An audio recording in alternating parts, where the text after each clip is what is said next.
Hello and welcome to Skeleton Songs. Remember this? Didn't we used to do a podcast? Yeah, we did. We did a podcast and we really liked it, and other people liked it. And then we sort of forgot about it because we started doing other things. We just got really busy making a game. So our last podcast, as you may or may not know, was in around April 2022, I think.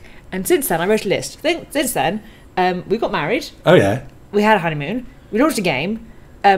We had a big fight. What was the game? Just for those. Book of Hours. Book of Hours. An excellent game about managing an occult library, available on Steam and GOG right now. It's fantastic. We had a fight with a printer which was possessed. Do you remember this? No, that was a dream you had. No, it was a printer that anytime it connected to Wi-Fi exploded. Yes. Nobody knows why. Yeah. And then we got another printer, and when that connected to Wi-Fi, that also exploded. I think the Wi-Fi is possessed. Anyway, so that happened. The lady afterwards got a new version with the Mysterious Package Company. Yes, it did. The lady afterwards is our tabletop role-playing game based on Cultist Simulator. So if you're interested in 1920s occultism, that's the one for you, available on our site or on the Mysterious Package Company. We went to Cornwall for research for Book of Hours, where we looked at St Michael's Mount. And I was very sad to discover that the place where St Michael's Mount is, which is a town clearly called Mousehole, was pronounced muzzle. Muzzle. Why would you name a place Mousehole? Corner Lane, England. And then call it muzzle? Corner Lane, England. Don't be doing with your English. Anyway, so we were quite busy. If you weren't aware of it, St Michael's Mount was one of the two biggest inspirations for Brankrug, the Isle of Brankrug in Book of Hours. The library on Ireland, the other inspiration, of course, was Mont Saint-Michel, which is St Michael's Mount's English twin across the Channel, which actually had an abbey church on it rather than just the St Aubrey family's castle. Anyway, we thought we'd do our podcast again. We thought we'd pick up where we left off, but where we left off was magic in books and how that sort of overlaps with magic in games. Yeah, we wanted to look at magic theories in general, because of course this is something that you particularly, AK, have looked into for Cultist and Book of Hours, but Cultist particularly because that's all about actually being a cult member. You were right, I nearly called it Occultist Simulator, but it just didn't have the same ring. Well, the name was very divisive anyway. It was very divisive, and should have called it Mousehole. Just putting that one in there. Muzzle. And it caused us all kinds of problems when we tried to sell it in America as well, because cult in Britain means the fun sort of literary supper club, but and in America, cult in America means Waco. Yeah, which wasn't a touchstone. We'll be honest. No. Okay, so magic. Yeah. So what are we talking about today? Well, today we thought we'd go to one of the core literary examples of magic, which also kind of weirdly doesn't have any magic in it, which is kind of the point. So we're talking about Doctor Faustus. When you say it doesn't have any magic in it, so Faustus was a play in the 16th century written by Christoper Marlowe, fantastic playwright, my favourite. Whatever. Who's also handsome and great and a spy, and we all love him, and he's super great. Yeah, he's dead though. He's super dead. He died quite close to us, actually. He did. He's a local boy. He is a local boy. And to be clear, I'm jealous of Marlowe because my wife fancies him despite him being 500 years dead. And to be fair, he is a spitting image of my ex-boyfriend. I've forgotten that. I mean, it's weird. Well, I'm going wee on his grave now. Don't. He's great. Anyway, Faustus was this... No, but I can't because he's buried in an unmarked grave in Deptford Churchyard. Yeah. This is further adding mystery to the existing mystery of what happened. Anyway... Faustus is interesting because it taps into and is the best known example of a sort of literary description of a very Elizabethan idea, which was magic and the occult was fascinating to lots of people. But was it liberation or was it damnation? Which is actually a parallel that is specifically mentioned in Faustus. Does it add to your knowledge of the world? Does it increase scientific awareness at a time where people were discovering things all the time? Or is it actually a ploy by Satan to pull you away from good knowledge and good life. You know, kind of like the classic biblical story of there's knowledge of good and evil, and maybe we shouldn't have all knowledge.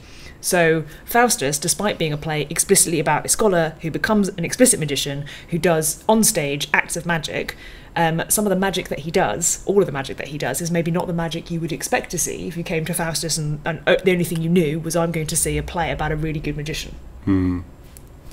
Yeah, and I think part of that, honestly, is special effects.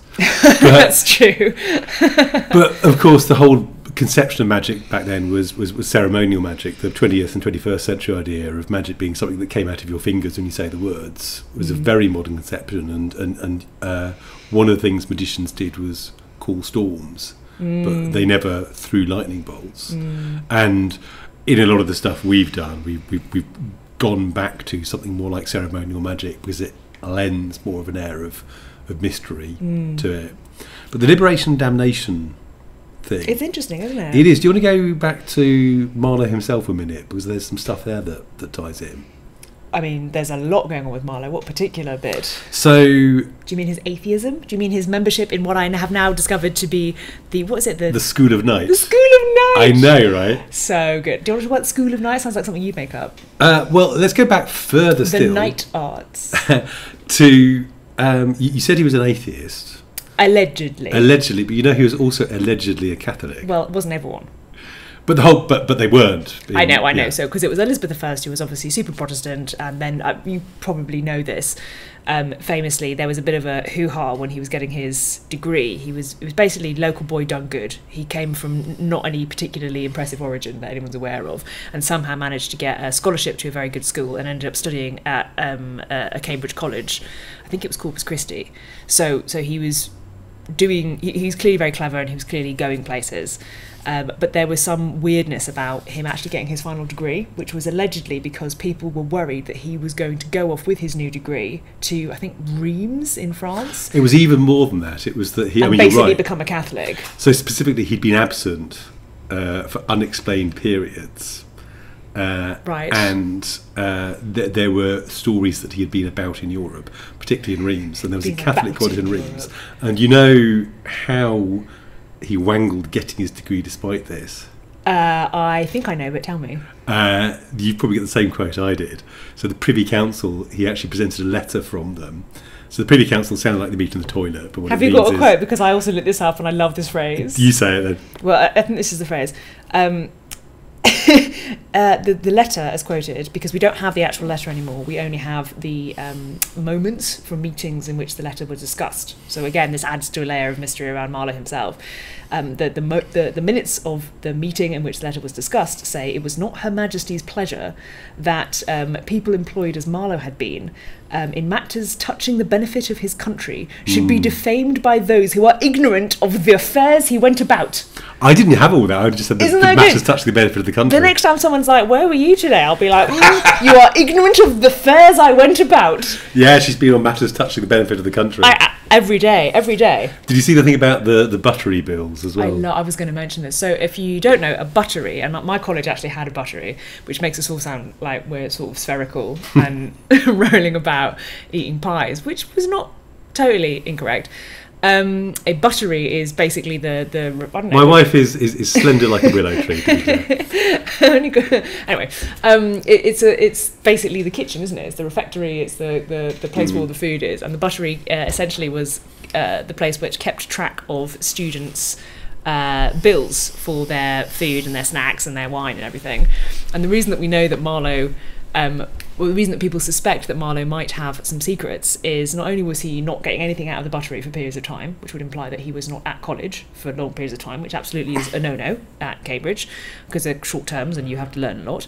But when he was there, my God, did the buttery know it? Apparently he'd spent amazing amounts of money on food and drink, far beyond his means, as basically this nobody who was clever. So the implication is that somebody was funding him, and the only reason that anyone can think that somebody would fund this, 23-year-old upstart. Yeah, and keep him bread and wine. One of the eternal truths so is that students, unless they have a mummy and daddy, Have no money ever. Have no money ever, No. but mysteriously went on jollies to the continent, then came back and bought out the buttery. Well, and then when somebody said you're in trouble, mate, the Queen got involved. Yeah. That was kind of the key. But anyway, we're getting into a sort of fan situation here. So, but I think there was never any. Nobody's ever sort of come up with a smoking gun letter from Francis Walsingham or anything saying he was the spy. But it's hard to. There are a lot of unanswered questions. Yeah, and you know about the arrest warrant before his death? I don't. So on May the 20th, there have been scandalous writings apparently found in Marlowe's rooms in which he purportedly denies the divinity of Jesus Christ. Oh, is this the one where he said that, like, John the Baptist and Jesus were gay and, like, Mary was a dreadful woman? I didn't know those details. I just knew they were scandalous. And I knew that there were, like, handbills put up on the street signed Tamburlaine, which of course I knew the title that, of which is very good. Highly recommend Tamburlaine. It's particularly funny because he wrote actually 2 Tamburlaines. He wrote the first Tamburlaine, and that went down like gangbusters. He was actually the premier playwright at the time, more than Shakespeare. And then, because it was so successful, he wrote Tamburlaine 2. And the opening of Tamburlaine 2, the prologue is literally Marlowe speaking to the audience saying, well, you liked the other one so much because I'm so great. I've written another one. So we should do that in the third game. What, with Book of Hours 2? Yeah. You schmucks bought Book of Hours. I believe the working title for the third game is The Fourth Tomato. Nobody listening is going to understand that joke. And I don't even understand that joke. That's some sort of obscure reference, listeners, to the fact that we have 2 very stupid ragdolls who we believe their brains are populated it's a kind by of cat. Tomatoes. Anyway, what were we talking about? We were talking about Marlowe being... So I said May the 18th, May the 20th, I got it wrong. May the 18th, because all these scandalous things about John the Baptist being Jesus' special man friend and the stuff found in his room. I think the phrase was something like, he leaned always to his bosom. Seriously. Well, that's very charming. It is charming, isn't it? Anyway, so arrest is issued, and he's summoned before the Privy Council, which doesn't mean you have to go to the toilet. And so 20th May he turns up, but there's no Privy Council meeting that day. So there's a scheduling error. They meet when they're going to meet, and they don't have Outlook. But why are they summoning people on days they're not there? Well, when he turns up, they say, okay, you've got to come here every day until their lordships have time to have a word with you, because we don't want to mess about. That's a ridiculous So he system. goes back to the palace every so often. Fine, whatever. And it's not clear whether or not he gets a chance to meet with them, because this happens on May the 20th. And on the May the 30th, he gets into a fight, allegedly, over the bill, in a boarding house in Deptford, just down the road from where we live, Deptford Green. And he is stabbed. There's a hasty coroner's examination the next day, and he's in the ground on June the 1st in an unmarked grave in Deptford Courtyard. The unmarked grave is weird. It is, isn't it? I think because I was going to say that these stories about this salacious information that was found in his bedroom and everything, you have to take with a pinch of salt, because he was essentially the sort of Taylor Swift of his day. He was incredibly popular, and as I'm sure everyone listening knows, the more celebrity one has, the more likely people are to say totally mad things about you. So it could be true, but it could be absolutely not remotely true or based on any reality at all. There was apparently the actual records of the inquest came out a few years ago, and some eminent professor of literature said, oh, well, now we're finally going to put to rest all the nonsense about Marlowe having been murdered for other reasons than a fight over a beer bill. And actually, no, there's lots of other weird inconsistencies, and there's no county coroner where there would have been. And the one detail that's always stayed with me is allegedly, somebody snatched up a knife and stabbed him immediately above the right eye, which instantly killed him. Now, I'm not a pathologist, but I think it's quite hard to kill somebody by stabbing them above the right eye through the forehead, unless you're stabbing them with a truck. Oh, because of the bone? Yeah. I don't know. I mean, I wouldn't totally trust 16th century coroner's notes, because it could have gone in the eye socket. So there were suggestions that there might have been lies about it, or anyway, it's all super mysterious.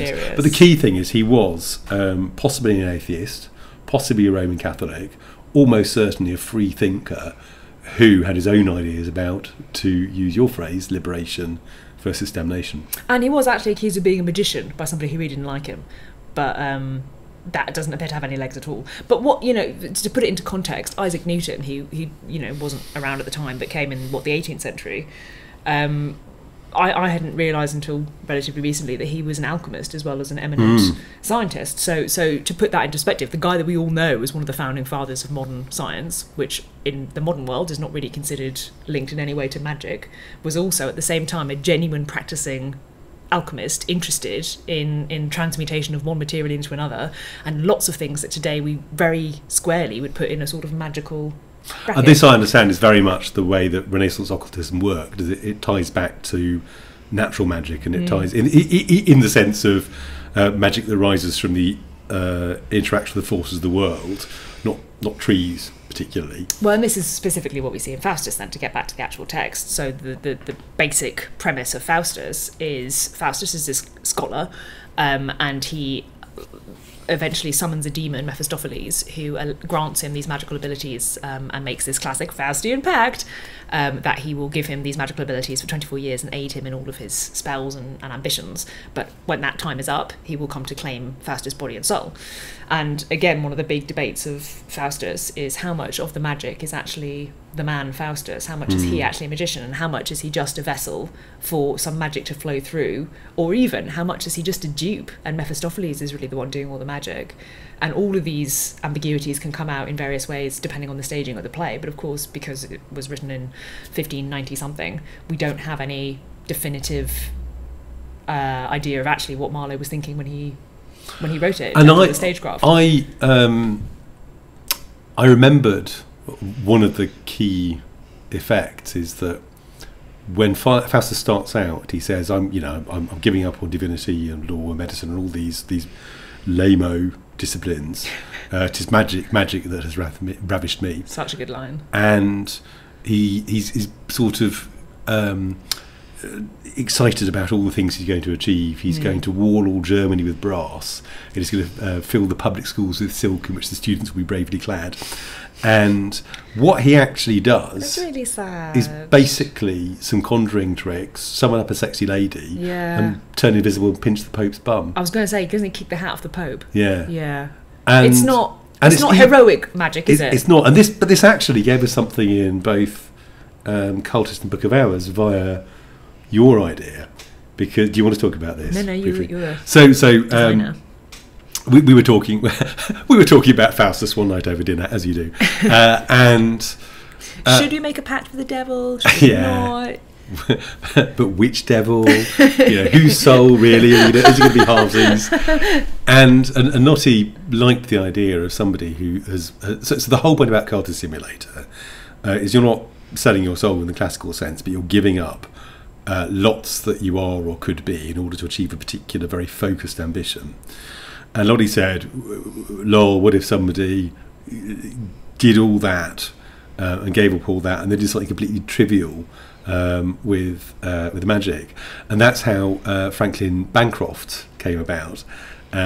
Just the germ of the idea was, here's this Elizabethan prodigy who's a really talented scholar and magician and adept, but basically he summons, what is it, percussigants, so they can juggle grapes, and he just sends them to get sort of there's no sherry wine here anymore. Nip down to the wine shop and get me. Trying to impress his witch lady. Yeah, and Fiona Ayrshire. And use magic to sort of make her want to kiss him. And then the grape thing is an explicit homage in Faustus. Faust is asked by an emperor or somebody he's sort of entertaining as essentially a conjurer to do something really impressive. And the best that Faustus can come up with, despite being clearly a brilliant scholar and magician, is, I will send one of my fairy spirits around the world and bring back grapes, and the whole thing is grapes in winter for this emperor's wife or whoever it is, and really that's the best that he can do. And Marlowe's writing is often described actually as humanist, which is quite interesting for the time, and I really like this side of it, because magic can be quite highfalutin. If you think about some other famously magical creatures, whether they are actual mythological beings or whether they are Gandalf, they often are not totally knowable. Gandalf, for example, is not actually human, even though he looks like it, and particularly when he comes back as Gandalf the White. Spoilers! He's kind of on a different plane, right? Whereas the lovely thing about Faustus is he's so human, and he's so subject to all the same human flaws and behaviours and vices and desires that all of the people in the audience and all of the people listening to this podcast are all subject to. And I love the idea that humanness doesn't get lost just because magic has been introduced. And last time, you're right, last time we were talking about The Tempest back in 2022. And just 5 minutes ago. And obviously... I'm really sorry, everybody. Marlowe and Shakespeare were contemporaries, and although The Tempest was written quite some time after Faustus, and but doesn't the ending monologue explicitly homage Faustus? Does it? Well, I mean, correct me if I could be getting it wrong here, but the final amazing soliloquy of Faustus, doesn't it end with "I'll burn my books"? And doesn't the Tempest... It's not the soliloquy; it's a little bit earlier, but it's the last act. In Faustus, it is the final. In fact, and no. That's what I wonder if it is an homage, because it's not "burn my books"; it's "drown my book." Is it? Yeah, because I know that's deeper in The Tempest. than did ever plummet sound. I'll drown my book. And you're right, of course, at the end of... I doubt we've happened across something new. I'm sure scholars... No, this is the thing. So we know that Shakespeare... But Faustus says, I'll burn my books. That's what I'm saying. So it is burn. So Faustus is burn, and this is what I say. Prospero's drown. I'm sorry, you're way ahead of me. I actually am on this score. And there are other instances where Shakespeare does explicitly allude to I never made that connection. things. So, Well, hot diggity. Similar people. Well, I'm glad I brought that up. All I was going to say is that I think Prospero is a much more idealised figure. He's not humanist the same way. He's basically He's slightly unknowable. He is Magic Space Dad. But then, great description. I think Shakespeare would be happy with that. Magic Storm Dad. But then one of the things that Marlowe is interested in is characters with a strong flaw, which I think probably comes more out of the epic mode. I mean, you can think about, I don't know, Beowulf, for example. Or, I don't know, there's loads of classic... fatal flaw. Does Beowulf have a flaw? Not explicitly, but the implication is that there's a whole different podcast. I'm not going to get into that because that will be hours. But for example, the Battle of Maldon, which no one has heard of because honestly it's quite boring, which is another Anglo-Saxon Old English poem, famously has this crux where this famous Anglo-Saxon war hero is winning a battle for this bridge.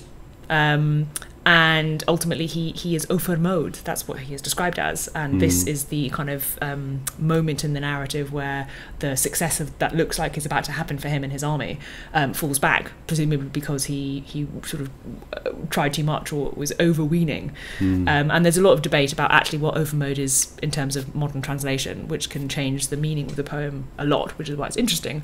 But again, Marlowe is fascinated by this. So if Faustus had been content just to be at his amazing university, just learning literally all the other knowledge in the world, he wouldn't be damned and he wouldn't be torn apart by devils. And equally, Tamburlaine is another story of a man who rises to amazing heights off his own back because he's brilliant in many ways, but again has this fatal flaw of he just wants too much, he's too ambitious, and ultimately that is his downfall. So this all makes sense, and these all clearly are things that affected Marlowe, but one of the things that occurs to me is that Faustus is basically a bit silly. I mean, the narrative is basically a bit silly.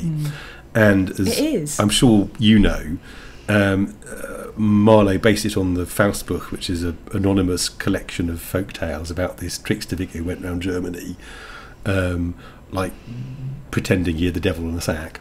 And did you know, because I didn't until quite recently, there was apparently historical Faust, died in about 1540s. He was a contemporary of Paracelsus, who's much better known and real. And Faust was apparently quite a gifted scholar, but he kept bragging about his magic, so nobody took him seriously. Contemporary of Paracelsus and also of Martin Luther, just to sort of key in. And the same part of the world as well. They're all based in Germany and sort of point south. But brings back the religious thing as well with the Martin Luther. It does. But I guess a lot of things in European history go back to the religious thing. Really, that's very true. 16th century. That is true. But what I was going to say is the original Faust. We know very little about him, but he was a bit of a figure of fun. And the Faust book, he's explicitly a trickster, and this stuff comes through into Faust because he does literally turn himself invisible and pinch the Pope's bum, doesn't he? At one point. Yeah. And hilarious. And what I was taught at school that seems not to have been the case is that, do you want to talk about the A text and the B text? Oh my god, I was waiting for you to ask me to talk about the A text and the B text. So we don't have any nothing from that time, nothing from the Elizabethan era is sort of confirmed. The way that playwrights used to write plays is they'd have what they called foul papers, something like that, foul-y papers, and they were basically what the actual writers scribbled down on, and they would, write the play, and then they stepped away. It's not like a modern playwright. They had no control over the staging, and they had no control over what anybody did once they'd given the script to the person who ran the theatre. So this meant that there are lots of scenes that are added in at a later date by the person who owned the theatre rather than the playwright. So a lot of Shakespeare scholars spend a lot of time justifying why some of the less funny scenes or less well-written scenes in Shakespeare were definitely not written by Shakespeare, but they probably were. And in the case of Faustus, for example, we have two different texts that scholars have totally torn themselves to bits over, trying to decide which one is more true to Marlowe's original, because they differ quite a lot. It's quite unusual to have two versions of one Elizabethan play, which varies so significantly. And the big significance is the A text, which I think is broadly considered the more representative one, purely because it is the older one, so it was closer to when Marlowe was actually alive and writing, whereas the B text, I think, was sort of 1616-ish, and A text, I think, is like 1596 or something.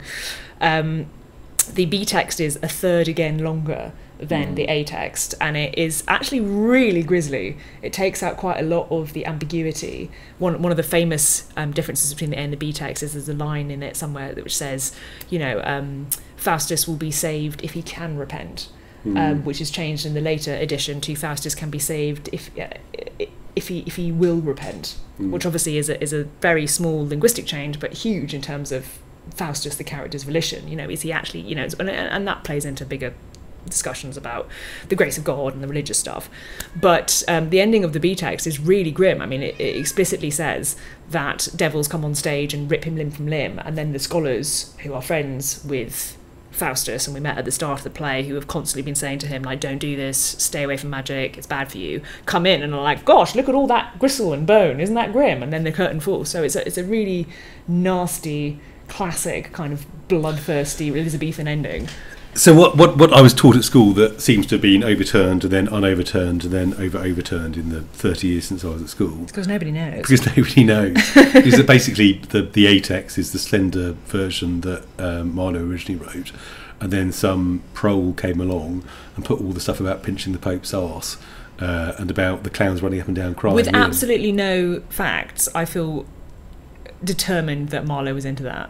Yeah, well, I like I say, a school just absorbed it, but I'm as a total non-literature scholar, fully in agreement. Not least because all the source material that Marlowe obviously knew well is all about Faustus playing ridiculous magic tricks, and it is this trickstery thing, which fits oddly with the very learned gentleman we see at the beginning, and the. If I remember correctly, all the grisly stuff about being torn into tiny pieces was in the Faust book as well. There's a sort of there was this terrible noise in his lodgings at the night, and then when people dared to poke their head around the door, there's all bits everywhere, and it looks like the aftermath of a quake death match. Grim, and that the violence is sort of shocking to a modern audience, but you also have to couch this in the religious leanings of the time. And if everyone truly believed in God, which basically people did, and you're watching this and you've literally seen a scene where actual devils actually come and actually drag someone and tear them limb from limb and drag them down to hell, I mean, that's really profoundly horrific. That's one of the big themes that scholars get interested in Hamlet, for example, that when he sees his father's ghost, most modern audiences think, oh, it's a ghost, it's interesting, whatever. But again, remember that play was written at the end of the 16th century, where whether you were Protestant or Catholic basically meant that if you saw a ghost, it was either potentially a message from God. That is not a ghost, that is one of our ragdolls, she.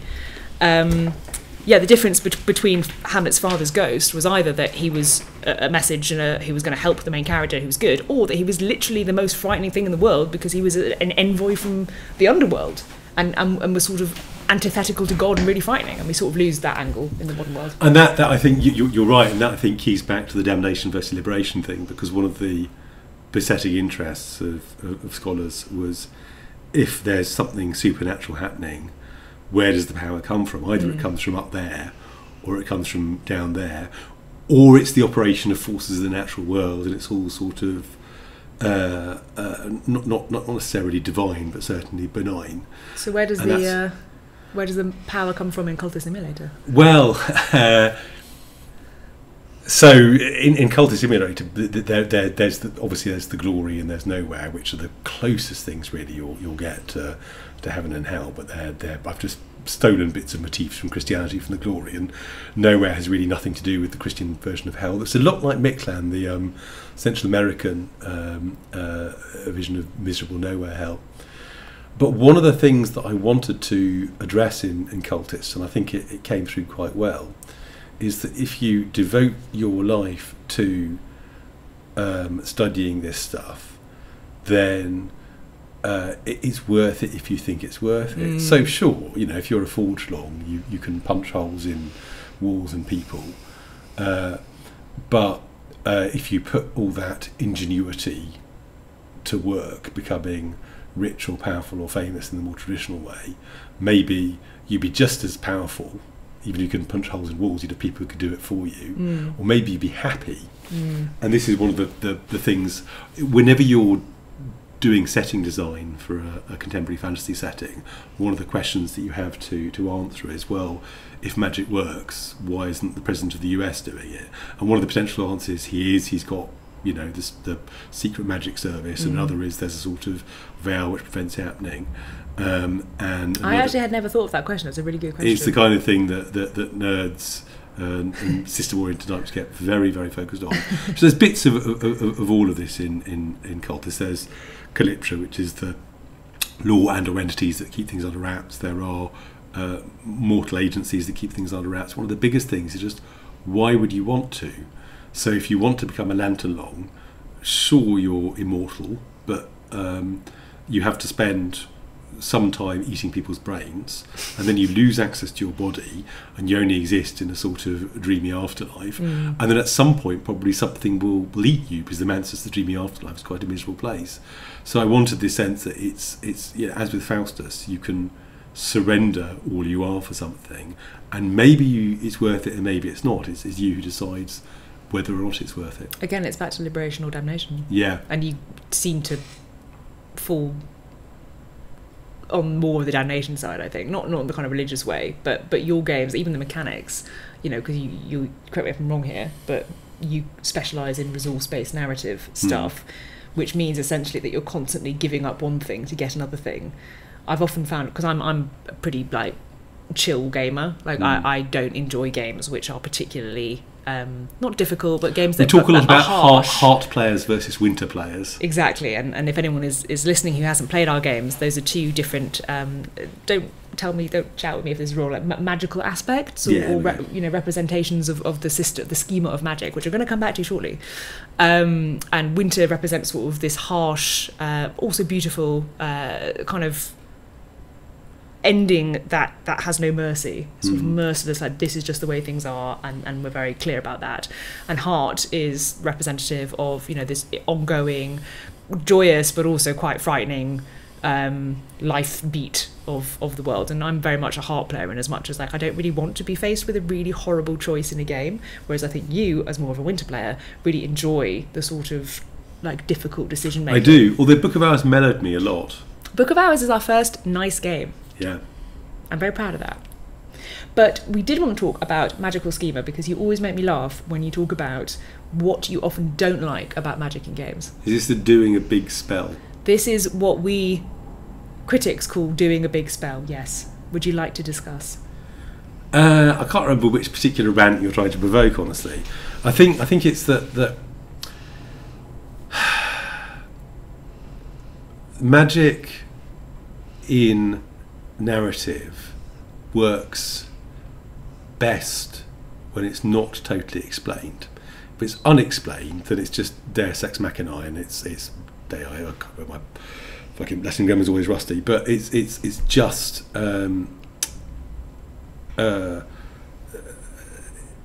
more interesting than and it turned out to be all a dream.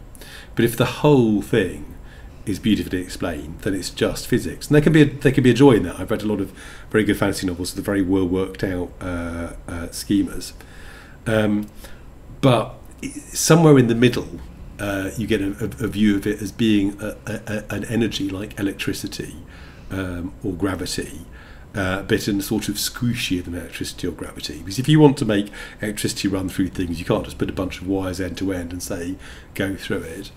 But there's a squishy or even lazy way of representing magic in a narrative and in games, where you just do a lot of sort of general things, and you go like you're really constipated, and the power flows through you, and there's a big explosion, and then the strings swell, and the drums beat, and then all the lights go out, and it's somebody's done a big spell.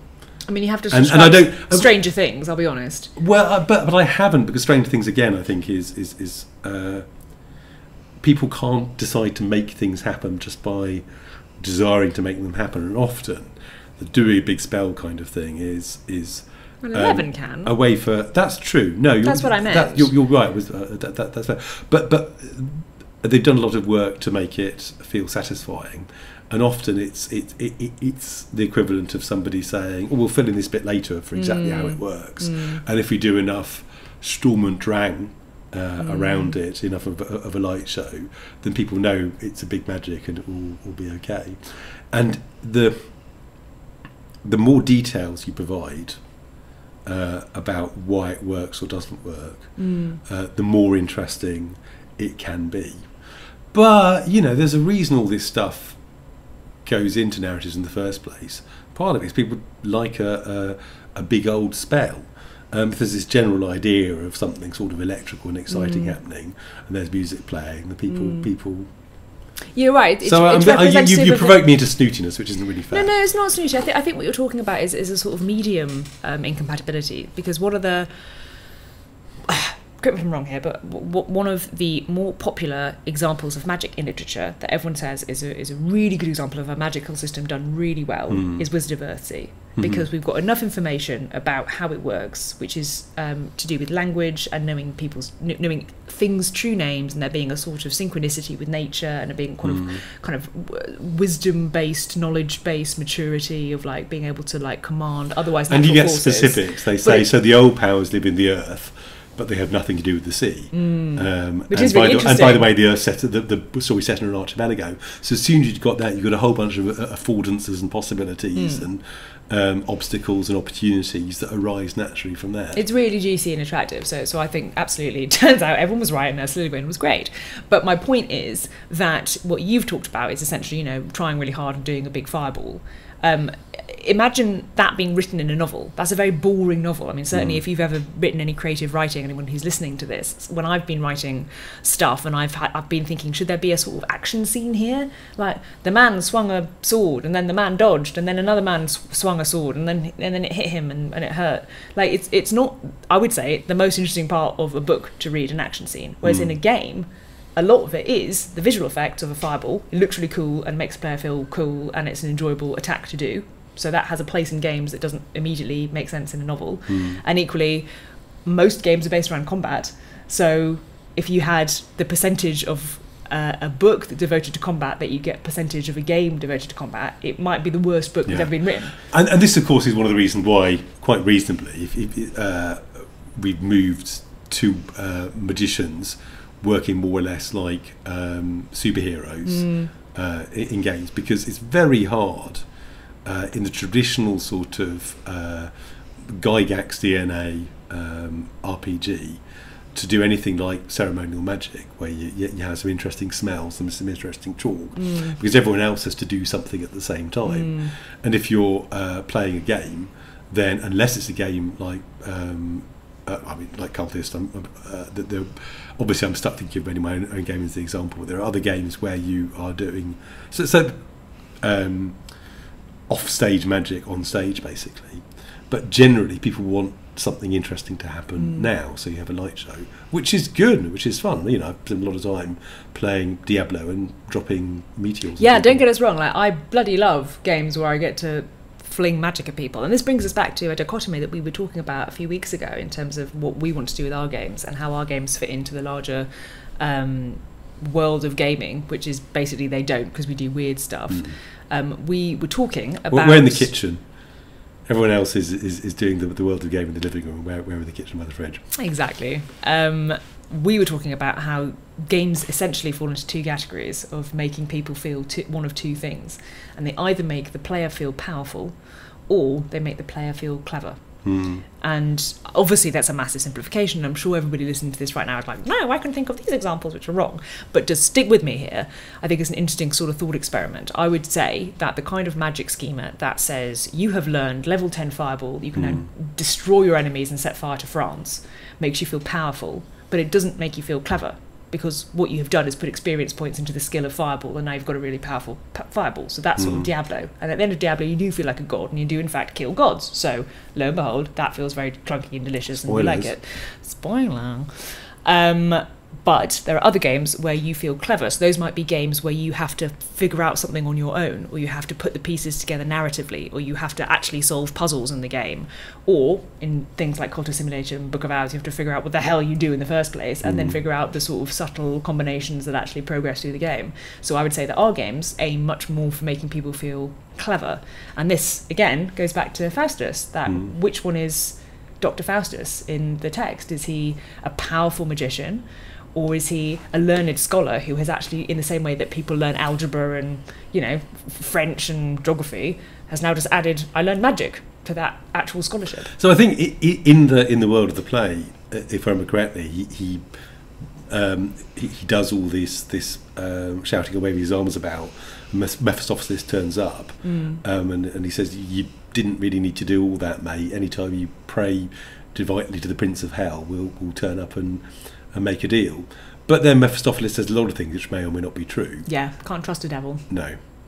And that was one of the things I was going to say earlier, is that there are numerous occasions where Faustus asks him for something, and he won't give it. Yeah, he says no, doesn't he? You're like, so bring me a wife, and he's like, no, you know, for marriage is but a ceremonial toy.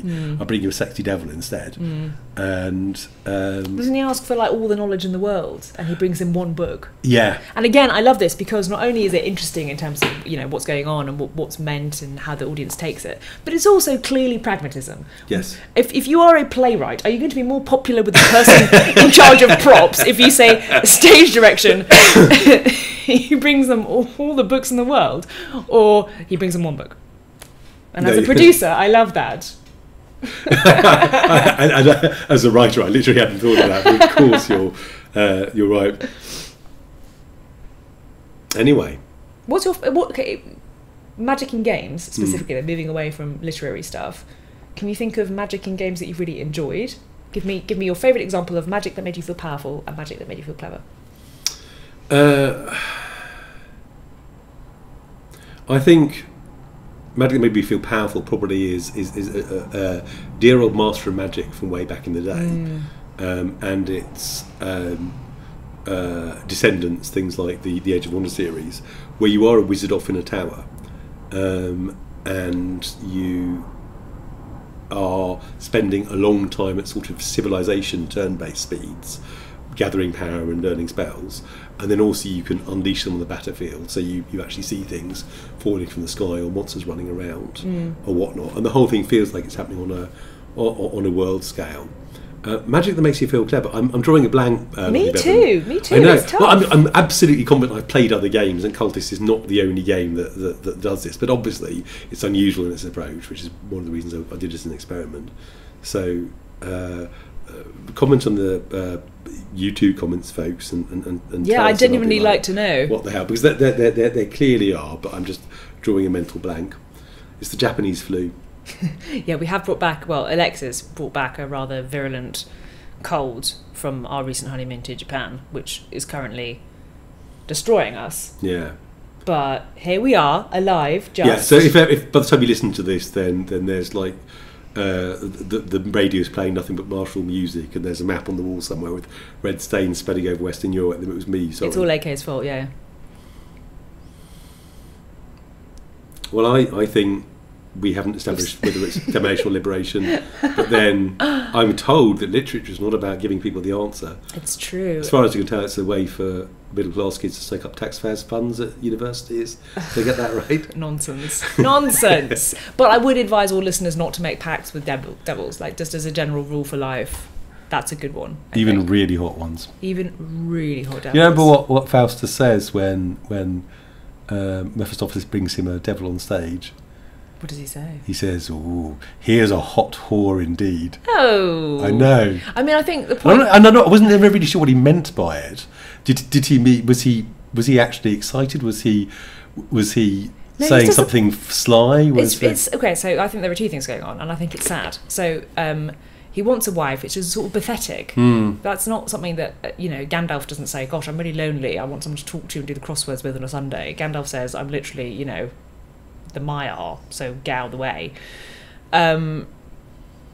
And I think it is Mephistopheles being deliberately anti-church and shocking, because when he says marriage is a stupid ceremony for losers, obviously quite a lot of church doctrine is about how important it is to get married and not have any sex unless you're married. So that's, I think, what that is about. And then when Faustus is excited by seeing whatever devil-ess is summoned up, he's being lascivious and it's not his wife, and the impression is they're going to, have sex and it's all going to be anti-church and naughty. And then, of course, remember that in the final act, when he is terrified of ultimately his comeuppance, he, just before his beautiful soliloquy, he asks again for Helen of Troy. He wants to see Helen of Troy. I think it's the last thing he asked of Mephistopheles, and I think Helen was the person he asked for initially. So he's got a real thing for Helen, and of course I think it's Faustus where we get the famous "resist the face that launches 1,000 ships" quote. And there's something sort of elegant and scholarly about particularly asking for this Greek mythological beauty, which has connection to lots of other interesting things. He doesn't say, I really fancied Suzanne when I was 10, so could I get Suzanne, please? He says specifically the sort of famous, impossible beauty from scholarship and antiquity. And of course he doesn't get her, although I think she passes by in a mask in a sort of liminal, sad way. And then he's dragged to hell. So I think that's what that's about. Very sad. Poor lonely Faustus. Yeah. Magic kids, not even once.